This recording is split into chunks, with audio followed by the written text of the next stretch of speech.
ஆண்டவர் வார்த்தை உங்களோடு கூட பேசுகிற வார்த்தை சங்கீதம் 145 சங்கீதம் 18வது வசனத்திலே நான் வாசிக்கிறேன். தம்மை நோக்கி கூப்பிடுகிற யாவருக்கும், உண்மையாய் தம்மை நோக்கி கூப்பிடுகிற யாவருக்கும் கர்த்தர் சமீபமாய் இருக்கிறார். அல்லேலூயா. யார் தம்மை நோக்கி கூப்பிடுகிற யாவருக்கும், உண்மையாய் கூப்பிடுகிற யாவருக்கும் அப்படின்னு இங்க எழுதியிருக்கு. எல்லாரும் கூப்பிடுறோம். ஆனா அங்க என்ன மென்ஷன் பண்ணிருக்கிறாரு? உண்மையாய் கூப்பிடுகிறவர்கள். யார் இயேசுவை உண்மையாய் கூப்பிடுறார்களோ அவர்களுக்கு தான் இயேசு சமீபமா இருக்கிறார்.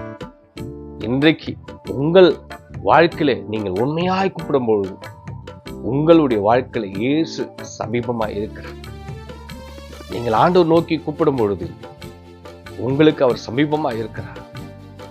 பிரச்சனைகள், போராட்டங்கள், கண்ணீர்கள், கவலைகள் இதெல்லாம் இருந்தாலும் கவலைப்படாதீங்க.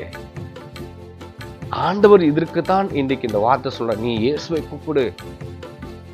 எரேமியா 33:3 சொல்லுகிறது, அவர் என்னை நோக்கி கூப்பிடு, நான் உனக்கு உத்தரவு கொடுத்து அறியாதது எட்டாவது பெரிய காரியங்களை உனக்கு நான் செய்வேன்.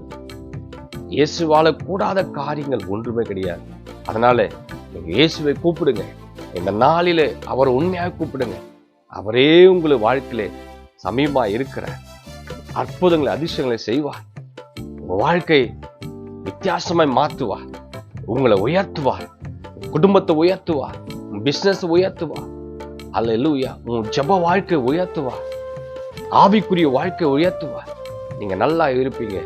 இந்த நாளிலே இந்த வார்த்தை ஆண்டவர் உங்களுக்கு கொடுத்த ஒரு வார்த்தை, உண்மையாய் கூப்பிடுவர்களுக்கு சமீபமாய் இருக்கிறது.